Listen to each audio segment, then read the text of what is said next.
What's going on, everybody, and welcome back. This is episode number 51 of RizzoCast, and I'm joined today by none other than a guy who played 8 seasons in the show, parts of 8 seasons in the show with Texas, Boston, Colorado, and then finished up with the Blue Jays. Now he's the founder of Shigon Hitting, where he posts videos and does a lot of mimicking of kind of the new school hitting gurus. So we love to see it. Jeff Frye is here. Jeff, how you doing? I'm good, buddy. How are you? I'm doing really well. So obviously spring training's happening right now. Players are starting to break camp. Opening days in just a few days now. It's pretty crazy how time flies. What was this time kind of like for you? Was it, just kind of getting steady with at bats, seeing live pitches? What were you doing this time of year?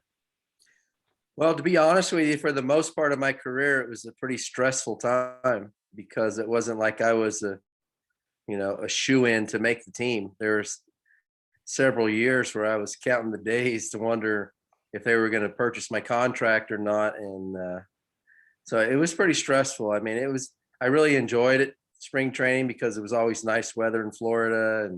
And, heck, we're playing a game, a kid's game for a living. But there was definitely some pretty stressful times.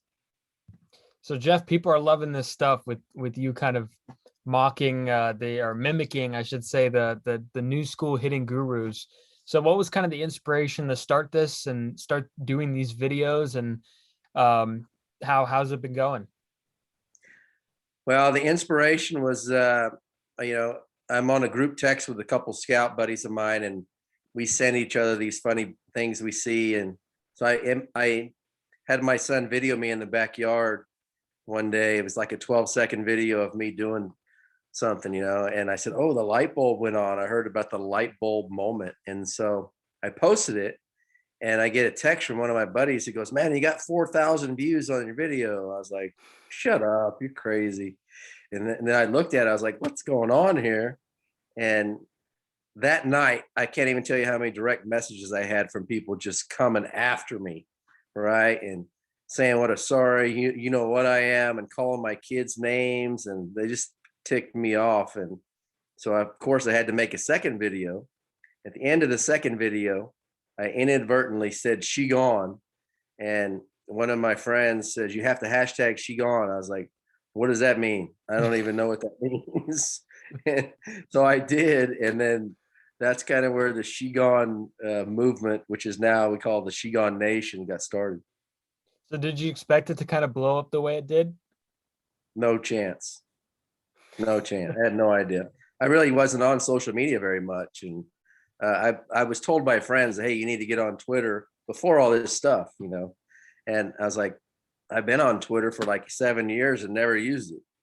So I was like, "All right, I really wanted to promote. I really want to do keynote speaking and go out and talk to colleges and high schools, and you know anything associated with baseball." And so I was like, "Man, I have to develop more of a presence on social media so people know who I am." A lot of people didn't know who I was. And so that was kind of the crux of it. And now it's just kind of taken off. Yeah, so you're a kid of the 80s, and I mean hitting looked a whole lot different than it does now. I mean, we have, of course, these hitting gurus that never played professional baseball. So what's kind of the biggest difference that you've seen in terms of instruction from when you came up, maybe through the minor leagues at the college level, compared to maybe what guys are learning today? Because I'm sure there's plenty of subject matter there for differences. Yeah, I keep seeing the swing design. You got to design your swing to have this certain launch angle. And, and I tell people this all the time. I played professional for 15 years, and never once had one of my hitting coaches ever talk to me about my swing. And now everybody's got to design their swing. And I think it started with golf. When golf started doing all this slow mo stuff and watching these swings, and you know perfecting these swings. And when you look through baseball history, there's no two guys you can see that hit the same. And guys had great career, Hall of Fame careers with totally different setups, different swings, different finishes. And now the gurus are out there trying to convince people that there's one way to do it. and they're the only one who knows how to teach it. And it's just a bunch of nonsense. Yeah. So what's kind of your biggest issue with this group? As I mentioned, none of them have really gotten into professional baseball. There's a lot of them that have studied like biotechnology. So what is kind of your biggest issue with the way hitting is being taught today? I just don't think it's going to work for kids. I think kids are not going to be successful, especially young kids. And it's a cookie cutter approach where we teach everybody to hit this one certain style like this. Maybe, a lot of it is let's watch videos of what the great players of the game hit like, and let's try to hit like them. Well, man, that's a novel idea, right? Let's all try to hit like the best player. And we're not that player. We're all different. And me being my size and stature, when I played 5'9", 160, 165, if I would have tried to hit like Juan Gonzalez and Jose Canseco, it wouldn't have worked for me. Yeah. And so you have to develop your own unique style through trial and error and find out what works for you, and then just focus on that style of hitting and be as good as you can possibly be at doing it. There's a lot of aspects in today's offensive strategy that I'm not so sure about, as you are not so sure about either. But and there's also some that I don't mind. Like I think exit velocity is useful because I think there's a way to quantify line drives now. I mean, that's always been the goal is line drive. So is there anything in today's game like that you like, stuff that you kind of dig? Like I dig that. I know launch angle. I mean, I'm right there with you. Launch angle, I think, is a bunch of hogwash. But is there anything in today's game, in today's sabermetrically driven game, that Jeff Frye kind of admires? I mean, I think it's kind of cool when you see how hard a guy hits the ball. That's cool. But, there's a lot of great hitters in the past that didn't hit the ball 110 miles an hour. They just had the magic wand and knew how to get hits. I mean, if you look at some of the greatest hitters in the history of this game, Rod Carew, Pete Rose, those guys hit the ball hard, but they also had a knack for finding the holes, and I don't think you can measure. I think my biggest problem is we're trying to determine if a guy is a good hitter based on his numbers off the bat, his launch angle, his exit velocity. And I don't think that's the case. I mean, in a certain game situation where all you need is a little blooper base hit to win the game, it doesn't matter how hard you hit it. It matters where you hit it. And I don't think a lot of the people that are, looking at this stuff and determining who the good players are, I don't think they know what they're looking at. And to me, it's almost like a video game. And I'm not against the data and the information. I would have used it, but it wouldn't have changed the style, my approach when I played. Yeah, no, 100%. And especially if the left side of the infield, there's one guy on it. I mean, so what do you think about the shift? Because I've been asking people about the shift. I mean, it's easy to say, just learn to hit the ball the other way, but these guys are losing hits left and right. And I know a lot of it has to do with them, left-handed hitters, especially not adjusting. What is kind of your view on the shift? Would you be in favor of a ban? Do you like the strategy? What's your thoughts? I would be against the ban. I think that'd be giving in to hitters who are stubborn, and it's not just the hitter's fault. It's the guys upstairs that are the problem, that didn't play the game, that say, hey, don't cut down your swing with 2 strikes. We need you to hit an extra base hit when a single will work. A base hit is a base hit. Okay. And, the thing about you're better off striking out than putting the ball in play, because if you put the ball in play, you're going to be out anyway because all the fielders are so great. That's nonsense. I mean, who possibly, with any common sense could believe that's the case? And I would be against against banning the shift, because I believe the players have to be forced to make adjustments. And if the guy, if Joey Gallo wants to keep hitting one hoppers to the second baseman who's behind shallow right field, that's his fault. Stay back a little bit. And I think he is finally making an adjustment and knowing that he can use the whole field. He can hit the ball out of any part of the field. So why does he have to pull everything? And I think it's up to the players to make those adjustments. Yeah, that's insane. Gallo's a guy that reached 100 homers before 100 singles, and I think that's absurd. So yeah, you mentioned the strikeouts. At your very best, Jeff, you were a guy who walked more times than you struck out. How troubling is it that strikeouts have become, a kind of a acceptable? I mean, in high school, I mean, I don't understand how, you're told not to strike out. There's a guy in runner scoring position, less than, nobody out, and you're striking out. That's not a good thing. And it's ignored now. It's accepted in today's game. People look at it as another out. I don't get it. What are your thoughts about the high strikeout rate? I think it's boring. It's terrible for the game that we're accepting strikeouts. And one of the teams I follow, the Rangers, you had 2 days ago in a spring training game, they had 18 strikeouts. It's 2/3 of the outs are strikeouts, with no action. And I think that's part of what's wrong with the game, is that there's not enough action. And people are going to stop watching. It's hard to get people to watch a 3-hour baseball game in the first place if you're not a true baseball fan.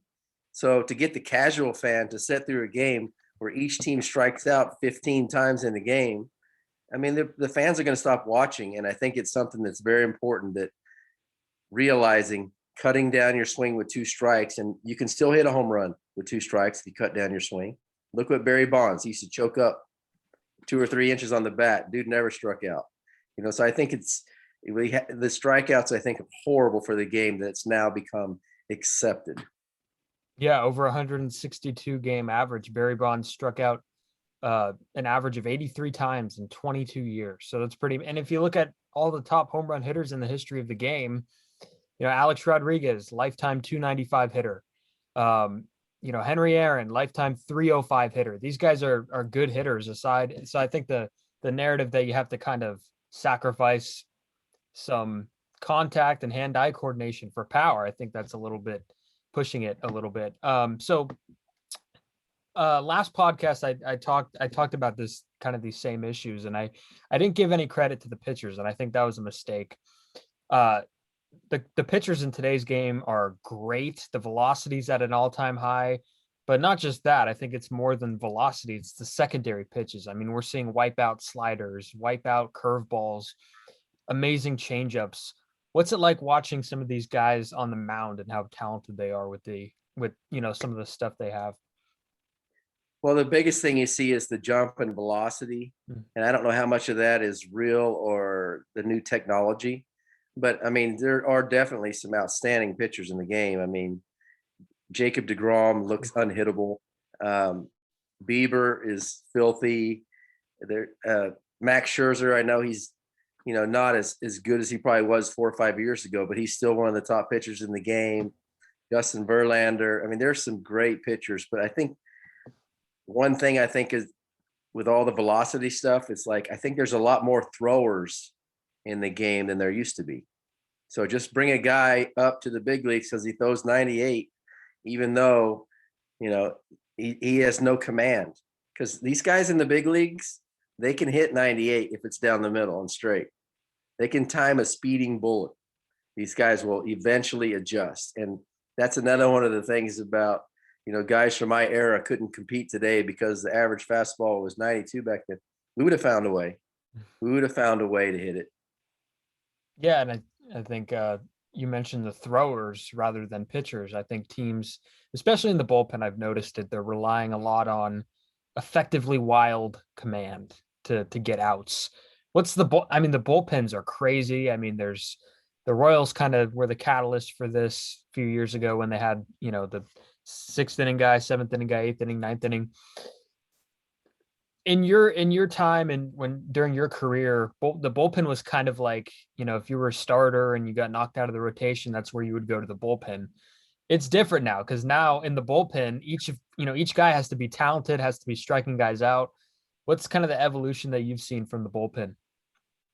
Well, I mean, when I was playing in the late 90s against the Yankees, they kind of started doing this. Mm-hmm. I mean, Mariano Rivera was a setup man for John Wetland. And if you got to the 7th inning and you were losing, they were bringing in Jeff Nelson, who threw like low 90s but had a frisbee slider, who would kill righties. And then they'd bring in Mike Stanton, lefty, who would come in there and kill lefties, or Graham Lloyd. And then if you got to the 8th inning, it was pretty much game over because you had Mariano Rivera for the 8th until he took over for John Wetland, and then John Wetland for the 9th. So that was all the way back in the late 90s. I know it's changed now. I remember the Royals bullpen, having 3 or 4 guys that threw, upper 90s. And, but now it's even to another level where some of these teams, you get to the 6th, they're bringing in 4 dudes in a row that throw close to 100. And if you saw the World Series and you saw the Rays, that's what they did. That was their formula.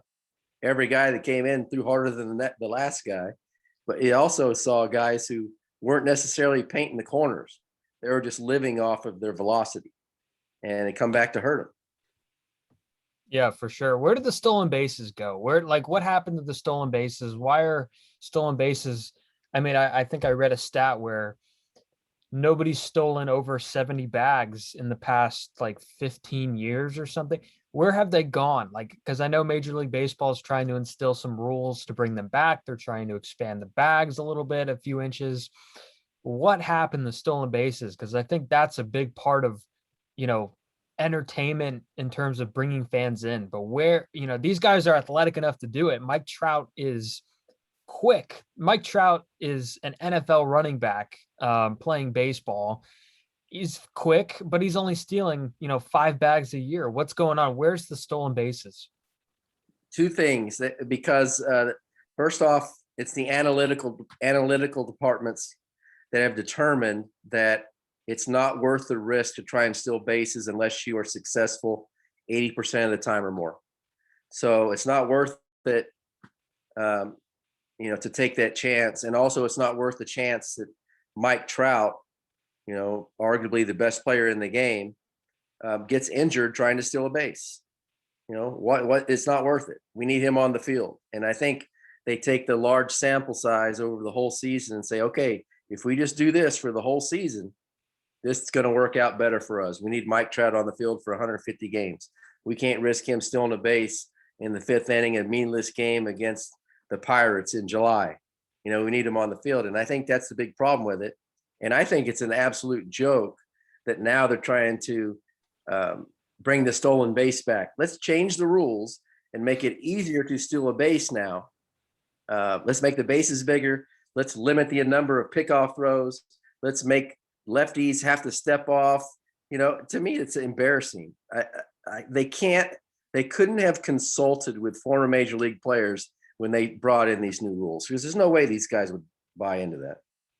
Do you guys have a say, as MLB alumni? And I know you didn't reach the 10 years. I guess the 10 years is where they kind of value opinions more with the pensions and stuff. But do you guys ever get, phoned and said, hey, what's your opinion on this by the Players Association? Do you have any? Because I know you've done some stuff, with as an agent. Are you looked at as kind of a somebody to refer to on this kind of stuff? No, I don't think anybody wants my opinion because I might give it to them. You know what I mean? It's like, yeah. I'm just going to be honest with you and tell you what I think. And I know they've brought in players, in the commissioner's office to help with some things like that. But I think they miss out on, what you've seen in Major League Baseball is baseball people pushed aside for non-baseball people to make baseball decisions. And I have a lot of friends in the game who, really can't speak out because they're afraid of the repercussions if they speak their mind.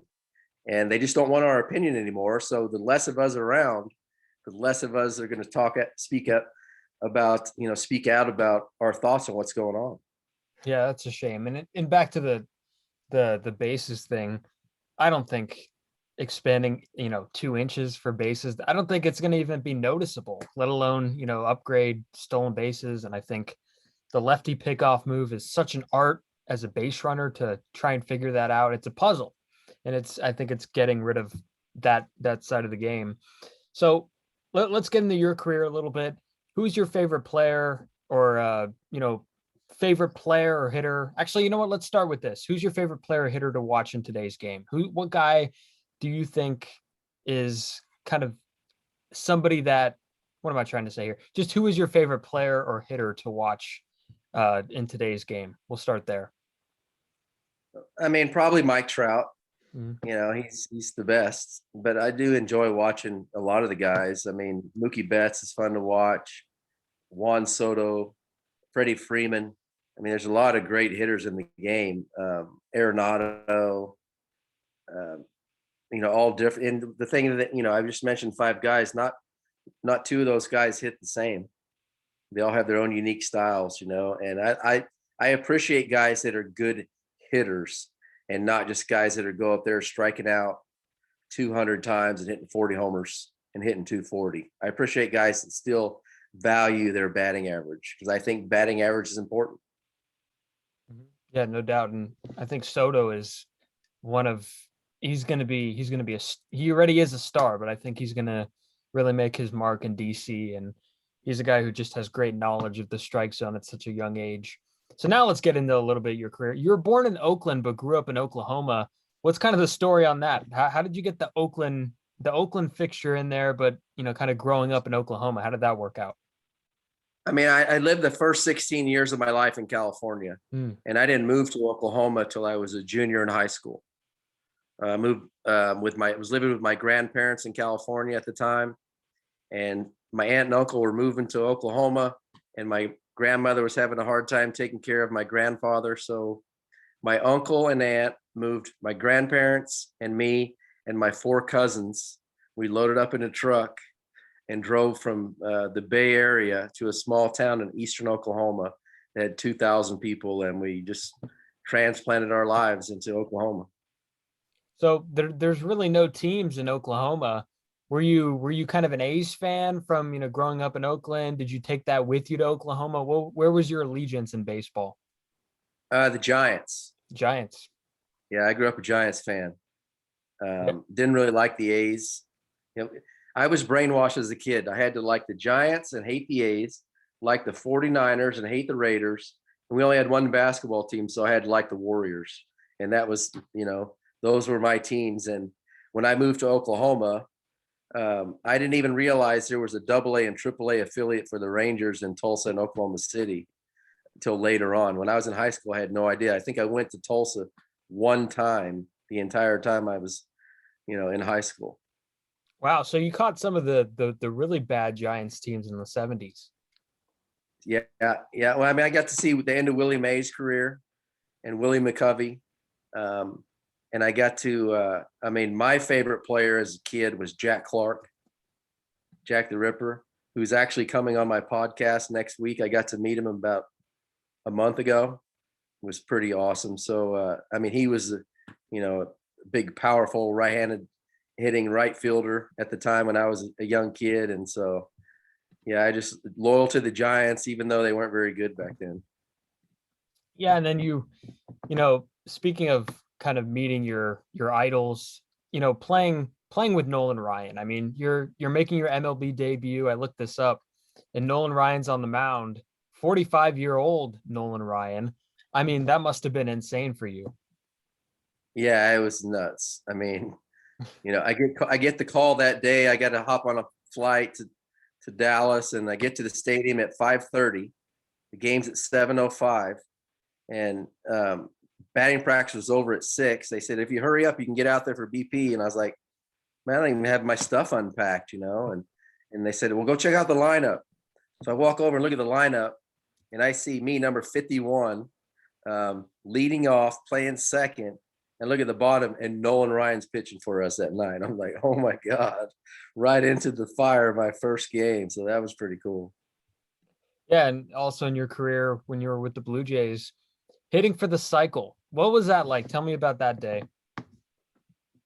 It's a crazy day. I mean, I was playing pretty sporadically at that point. We were kind of out of the race, and I was more of a utility type player. So I never knew going to the field if I was going to be in the lineup.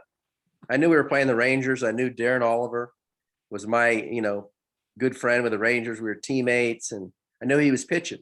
So I show up that day and I look at the lineup. I'm hitting ninth and playing third base, so it's like, I didn't really expect it to be the kind of day that it turned out to be. And, I get kind of a cheap triple, my first at bat, turf triple, and then, double in the gap, and then a homer. And I'm like, oh my God, I need a single for the cycle. I mean, I've hit more singles than any other hit in my life.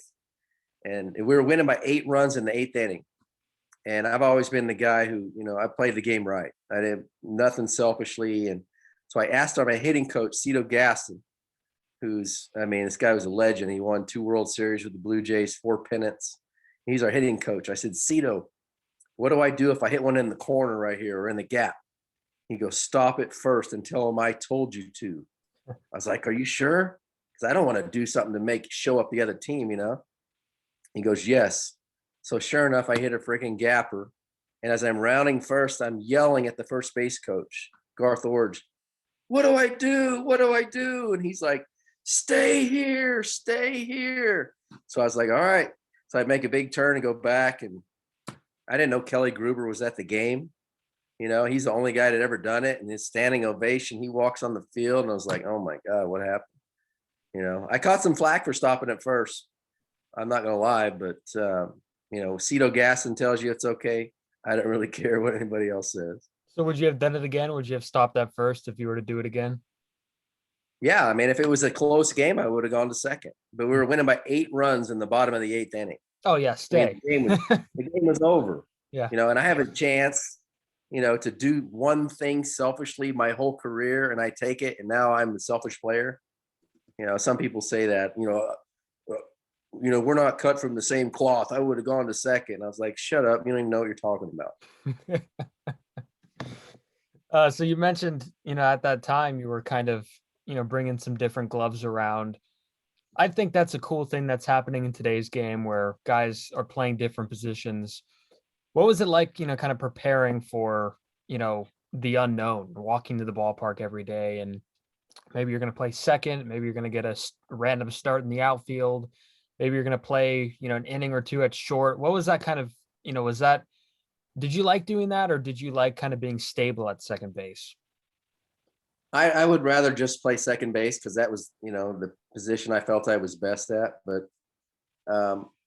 at the point in my career when I started having to do that, I welcomed it. I just wanted to play, and the manager's like, can you play center field? I was like, yep. Because I knew that would get me in the lineup. Maybe I played 2 games my whole life in center field, but now I'm playing center field in Fenway Park. And, the only position I really didn't like much was third base.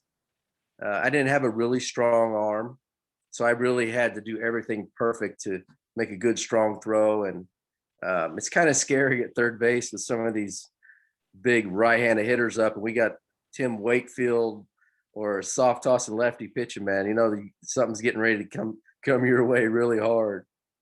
Yeah, whenever I think of playing third base, Gary Sheffield at the plate playing third base, I'd probably take a breather. I would not want to be there in that situation. Well, the most scared I ever was playing third base in old Montreal Stadium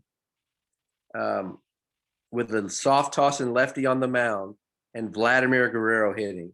And I'm looking at this old turf, and it's like all stitched up. There's like different colors of thread. It was so old and so terrible. I was like, this dude, I'm playing shallow left field. This dude's going to hit a rocket at me, and who knows where it's going to bounce and hit me right in the mouth. So I was pretty scared. I'm not going to lie. Yeah, you definitely have an excuse to be scared. So transitioning out of the game, becoming an agent. I've read enough, I'm reading a book right now. It's called The Game, and it's about kind of how baseball got rich after the strike happened, and, everything, money kind of got divided into the smaller teams, and revenue became, got shared among some of the teams, and the smaller markets grew a little bit. So becoming an agent, why did you want to get involved in baseball politics? What was kind of the reasoning behind helping out some of the players in the next generation? Well, at the end of my career, my agent kind of bailed on me, and he'd been my agent almost my whole big league career, and I needed less than a year in the big leagues, and I was sitting home and spring training was already going on. And I called him. I was like, hey, what do you got? You got anything for me? He goes, hey, man, I'm busy with arbitration cases. Can you make some phone calls on your own, call independent league teams? And I'm like, what? Oh, seriously? So I'm like, and I had an opportunity when I retired. An old ex-friend of mine now asked me if I wanted to get involved in being an agent. So I said, yeah, I'd love to stay in the game and have opportunity to do it. And, I want to be different than my agent was at the end of my career. I don't want to bail on a guy because things aren't working out. And so I started doing that in 2003. And I saw one of my clients for the Rangers today hit a 2 RBI double. So, there's some good stuff that comes out of it too. Yeah, for sure. And I know you can't comment on some things, but some of these agents have like hundreds of players, and that, as you mentioned, your agent kind of bailed out on you. I feel like that's not something that I feel like that would happen a lot because these guys have so much to be responsible for. How many guys do you represent, and is it like a number that you could keep track of? So, form personal relationships with these guys and not forget about them per se. Yeah, it's hard. I mean, at one point I had like 30 or 40 guys. Now I only have a few guys. Um, it just it can be overwhelming, and it's like especially when you have guys. The tough part is when you have guys that you really like as people, and you want to be there for them, but they're never going to make you a dollar. But yet every year in spring training, they want their equipment. They want their bats. They want this. So it's just like throwing money in a hole that you're never going to get back. That's the hard part of it. The rewarding part is when a guy you represented since high school makes the big leagues. It almost feels like I made the big leagues, and I think that's the thing with a lot of these bigger companies. They have so many players that as long as you're doing well, man, you're important. But as soon as you hit the downside, they're not answering those phone calls like they used to, and looking for opportunities for you. Yeah, no, it's a really tough business for sure. I can imagine. All right, real quick before we leave, and I want to start asking everybody this, and you're going to be the first one. I think I might have asked Sean Estes this too. Who's the funniest teammate you've ever played with? Because I feel like we need more fun in baseball. Who is that guy that just made you laugh in the clubhouse? Who is that guy that you played with? Funniest teammate? Billy Ripken. Billy Ripken. Yeah, are you guys still in touch today? Yeah, I had him on my podcast last week. Oh, that's awesome. Yeah, Billy's another guy who, I watch him on TV all the time, and he's kind of very much like yourself, a baseball traditionalist. Yeah, I mean, close second would be Bobby Witt. Bobby Witt is hilarious. But Billy Ripken is now hitting bombs right now with the Royals in spring training. Oh, he's unbelievable. And Bobby Witt's little brother, Doug Witt, is very funny too. And he was our bullpen catcher when I was with the Rangers. So that's awesome. That's awesome. Jeff Frye, guys. Do you want to what's the name of your podcast? So where can people find you? It's the She Gone Nation podcast. They can find it on Apple Podcasts or Spotify. They can follow me on Twitter at 03jfry. I'm on Facebook, Instagram. I tried TikTok for about 2 weeks. I can't do TikTok. I can't either. I'm too old for TikTok. And then, they could check me out at She Gone Hitting if they want to, get a T-shirt or a hat or a tumbler or something like that. Yeah, I will not download TikTok. I mean, I see a few of them. It feels like I have a brain aneurysm every time I watch those videos. So yeah, so you heard where you could find him. Of course, She Gone Hitting is the website. SheGoneHitting.com is the website where you could find all of his content. Great stuff, great videos. Jeff, I appreciate the time. Thanks for coming on. Yeah, Steven, I appreciate it, man. Yeah, it was a lot of fun. You guys could follow our podcast on Twitter and Instagram at RizzoCast. Again, it's on everywhere you find your podcasts, YouTube, Spotify, Apple Podcasts, Google Podcasts, everything in between. Thank you guys for listening. Thank you guys for watching. Stay tuned. More content coming up soon, and have a great rest of your day.